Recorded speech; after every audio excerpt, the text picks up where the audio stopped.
Well, Ron Johnson, Chuck Edson, we know each other. We've known each other for 3-4 years or something, I guess. Ron is a member of Veterans Affairs. We're going to talk about that in a little. I'm with the Veterans of Foreign War. Veterans of also Foreign with War. the Marine Corps League. I belong to both leagues. So I was in the Marine Corps for 12 years. So my background is, of course, with the military. And what rank did you get, Ron? I was a captain. Captain. Okay. First of all, though, I want to follow my protocol that I've got here. I ask you what I call 4 of Kiva's questions, just to kind of see where you're at in sort of a worldview, I guess. Certainly. And so what is it, is there something that you fear or that motivates you to be engaged in civic affairs? I think it's important to be involved with the community.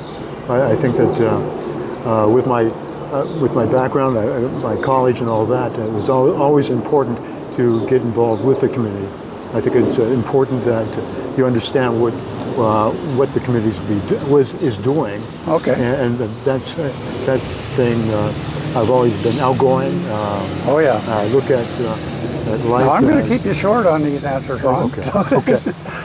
And I think you've already kind of answered this one quite a lot by talking about your temperament, which I really admire, wish I had more of it myself. But what it is about you that makes you appropriate for this kind of work you're talking about. Yeah, I think I like to listen and not make any judgment. I think it's important that you understand where the other person is coming from, and you're not going to jump into it or make any type of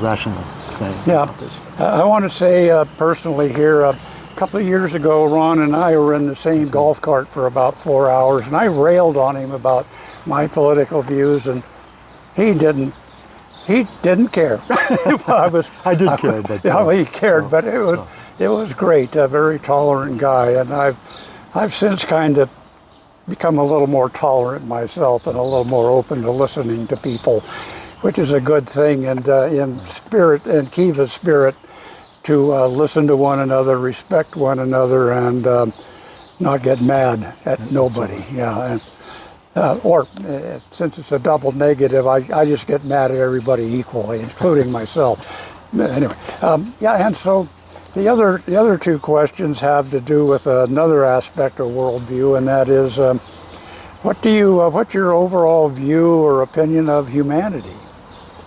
My father was military, so I was a military brat. I grew up. I was raised in Germany for 6 years. I traveled all over the world, of course, with my assignments. But again, it was from my father's assignments and all that. We had an opportunity to experience a life overseas and different cultures. But what do you think of humans around the world? Well, I think that America is unique, very unique. I think that just living in other countries, you could see the differences, and I think America is a little bit more with allowing people to get involved or try to become American. My grandparents came from Sweden. I'm not a Swede. I am an American, and from that very beginning, I think it was just to acclimate and to accustom to the American way. Okay, well, Ron, I'm going to interrupt you again here. Okay. But I'm looking for, are you saying here that there's something different about the human nature of Americans, or are people around the world kind of essentially the same in terms of how there are cultural differences in how we interact and different values and stuff, but are we kind of made from the same genetic material, the same kind of nature, or are some groups different than others? I think that in America you're allowed to do things where you can benefit. I think there's a lot of freedom, a lot is fair. I think it is important that you can do things that will you can profit from, that you can do something and learn and get make a life out of it. Okay. And so I think that's. And are most Americans basically out for themselves or out for each other or both or what? I think both. Yeah, I think we were looking at you as you grow in life and whatever you do. I think that you find out that that you look to others too. You can't depend just on yourself. I think I think we're a communal type person. Okay. And back to the Veterans Affairs, Veterans of Foreign Affairs, Foreign War, excuse me. Yes, foreign war. You were involved very much in the Veterans Memorial here, and we're here at Veterans Park, and not far away from the Veterans Memorial, and my dad's brick is in there next to my father-in-law, who I never met, who died 6 years after World War II. But yeah, so we share that veterans history, and I heard my dad's stories. But tell us a little bit quickly about your involvement with veterans groups and the memorial and this park. I'm with the Veterans of Foreign Wars, and basically we're also with the Marine Corps League. So we all with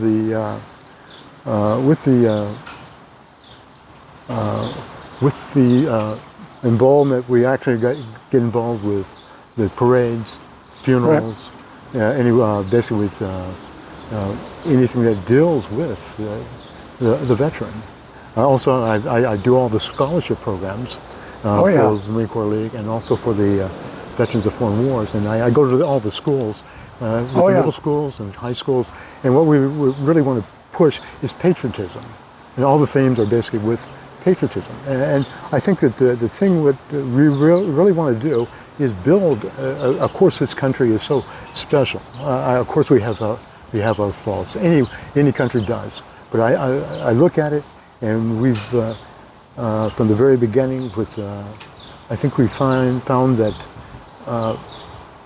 this country is such a way that you can not profit, but you can.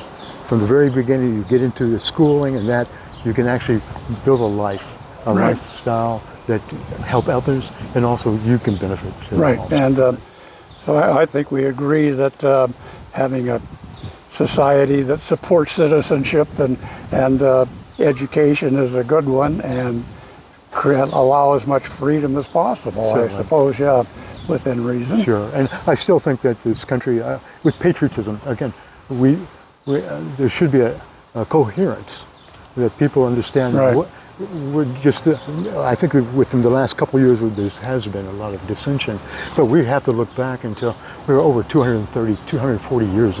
Again, of course, throughout all that time, we've gone through quite a bit. Oh yeah, of change. We've gone through quite a bit. Again, we're still here. We still have and we're still going through and some we're still more. going, and we're learning too. Yeah. And I think that it's important that we look through all the World War I, World War II, again, what we have gone through. Yeah. And we've learned, and I think that from that very point, we can only make it much better. And I think that's why, for patriotism, to understand what's happened and to make it better. And that way we can do it through. Yeah, and I want to kind of come back to you and how you go about your life, and which is something. I mean, I doubt if I would have invited you here if you didn't have the temperament and outlook that you do. Certainly, exactly. And that is, you're married to a woman who is very much on one side of the political scale, and you're more toward the other side. Certainly. And again, I think this is probably a testament to both of your characters. And I'd like to just tell us how it is that happens. Not so much in terms of married couple, but I know there's a lot of tension going on in our nation within families. I don't know if you've experienced it. I have. I think I've helped keep things in balance. But say a little bit about that on a personal level. You know, with the marriage, surely we have a different outlook. But I think that we look also, we understand where we're coming from. Again, there's no reason to argue. We want to make life important that we love each other. We want to make certain that we still have this relationship, and we have a lot of things that we do alike. Yeah, well, again, kayaking. I know you, and you. We were talking earlier about your fondness for nature. And boy, there's a lot to look at here. Especially around Klamath Falls. We do with our kayak, and we must go to 3 or 4 different outlets every. What are the egrets doing these days? The egrets, we were over at the bridge over Moore Park, and there's quite a few of them out there right now. Wait a minute, grebes. Egrets are the white birds. I'm sorry, the grebes are out there too. Yeah. We do see the egrets. Yeah, a friend of mine sent me some pictures of the egrets that mate somewhere near Moore Park. Moore Park. I wanted to go there, and anyway. Yeah. But yeah, wildlife, the birds. We were out there. We got a lot of ground to cover. Certainly, we were over at the bridge yesterday. I think we saw at least 8 or 9 different types of birds. Yeah. And so it's important just to take in nature. Again, especially with as we grow older, and we surely enjoy being able to still do kayaking. We're in our 70s, so and we still are very capable of doing the kayaking and also enjoying nature. I need to add here too that Mr. Johnson is a very agile and active individual, and very thoughtful. He picks up my golf head cover and practically puts the golf ball down for me and tees it up, and helps me find golf balls. A great character. But there's a couple of things too that I want to get back to, some more or less a current affair that just happened this morning, and we talked about it briefly. The Supreme Court decision that I happened to, when I heard about it, I clicked on YouTube. First thing that came up was MSNBC. Of course, they have their particular take on things. They were talking about an imperial presidency, basically, and they were framing everything in terms of what Donald Trump could do, that with this imperial presidency and this power that they've given to Donald Trump, that he could order SEAL Team 6 to kill political rivals, and that would be that. And I didn't listen to it very long, but I heard that part, and I'll give you a few seconds. I'm going to have more to say about this, but I'd like to hear your. I think that you take Trump out of the situation. There's a point. Take Trump out. It's important to understand that this is future presidents. Right. It's going to be have a lot of impact, not just now, but in the future. Yeah, and how much, I guess I do want to press you on, how much autonomous power, I mean, they were talking they were using words like monarch and king. Sure. Should that be what our presidency is, do you think? No, not okay. At all. Not at all. There we go. But like I said, we sent it to the Supreme Court. We allowed the court with them to make the decision, and that decision should be final. Yeah, and the other thing I noticed, excuse me, in the MSNBC, there's a big red banner across the bottom that said, the official acts and unofficial acts will be defined by a lower court. So who knows what that applies to.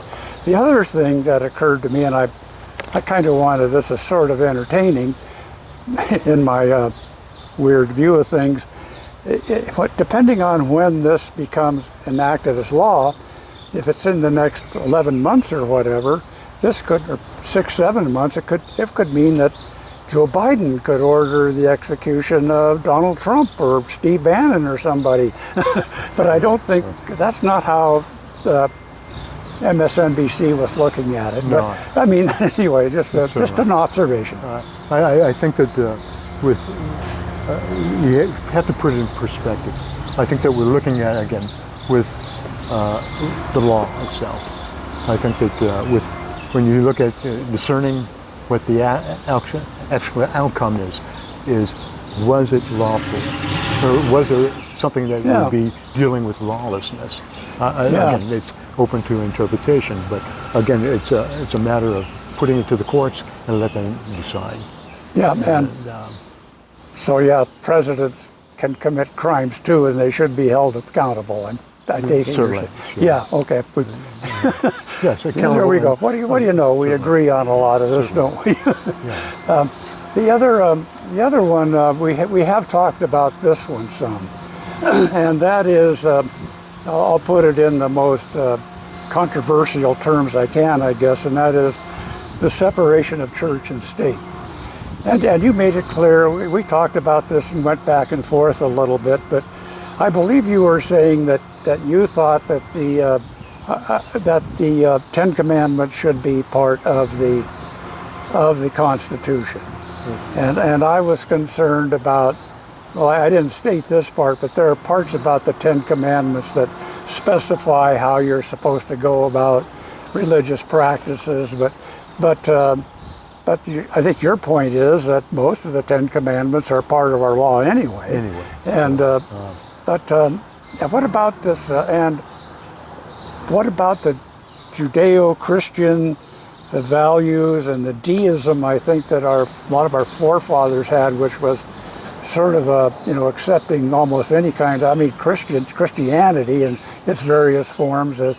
But I don't think they really had to deal with Islam and Buddhism. And what do you think about citizens of different faiths in our nation now? Yeah. No, I look at basically with the establishment of America, you're looking at most of them came from Europe. Right. Again, with the Judeo-Christian value. So that was, again, with America, basically you're looking at the adoption of that type of philosophy. And we see that in America. God created, again, with the creation itself, you're looking at the Declaration of Independence, you're looking at all the writings. It basically was with the Judeo-Christian background, with the backdrop there. I think that this country is very special. I think it's a peculiar country. When I say peculiar, I think it was established. I think it was God commanded in that. What I'm trying to get at, Ron, is, what about a Muslim running for a political office? That's up to the city. If they, with the political system, if they put up a person for that city, put it up to vote. Again, sure. You mean whether the city should put it up to vote whether an Muslim could be in office? Basically, even if he's a Christian or a Muslim or whatever, if he goes for that particular job or whatever, and it's voted on, again, we're looking at... And the person wins, then that's right. That's the way, okay. That all is right. correct. Well, okay. That's what I thought you thought. No, definitely. I'm not in any way denying any... So it's freedom of religion right there. That's correct. Freedom of speech. And that's right. And I haven't had to hit you or anything yet so far, Ron. This is great. You don't have to.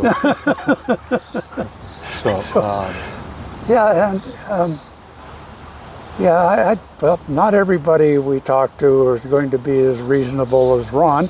Most of us will be. I'm agreeable because this guy's great. But I have really toned myself down over the last 2 or 3 years, I gotta say, and my outlook on life is a lot better. I think we pretty well covered most of what I wanted to. Deliberative democracy. I'm sorry. Sorry, folks.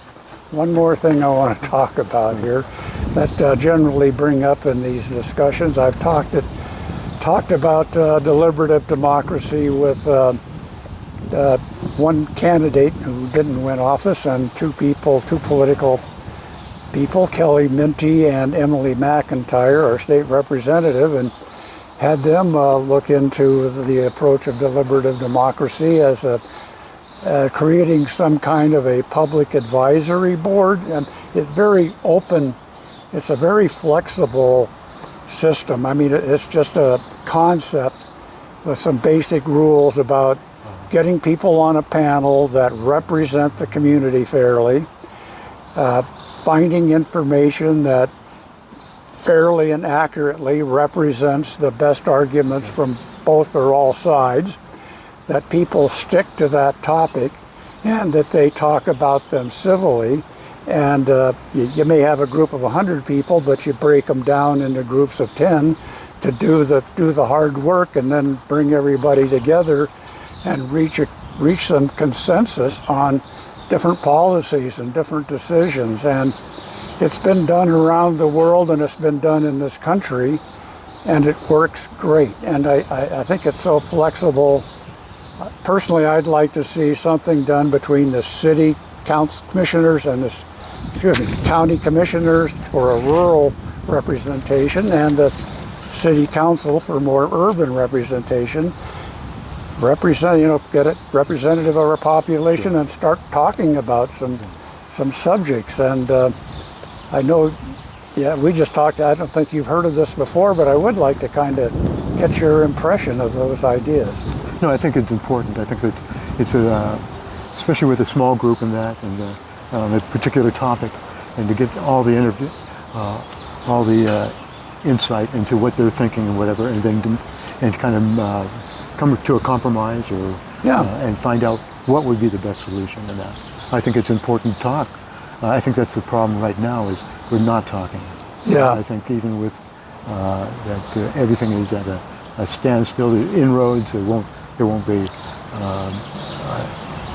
But it's important to have each and everybody talk about it, and then bring it up for discussion, and make a way that you can come to a conclusion, or basically at least you know where they're coming from, and then make a decision. I've talked to not a whole lot of people, but quite a few people across the spectrum or whatever, and it appears to me everybody agrees like the Constitution, I agree with the Declaration of Independence, the Bill of Rights, and the rule of law.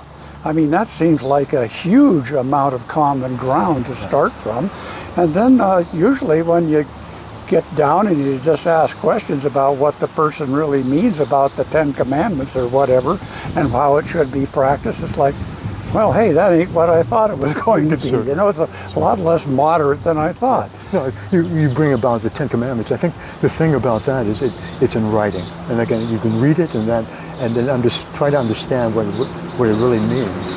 I think that today, to take those out of the classroom or out of the public education, I think what does then the student look to? Where does the student? What do they actually look to? I mean, for the law or whatever, and where does that come from? I think it's to the 10 Commandments to instill. Again, there is something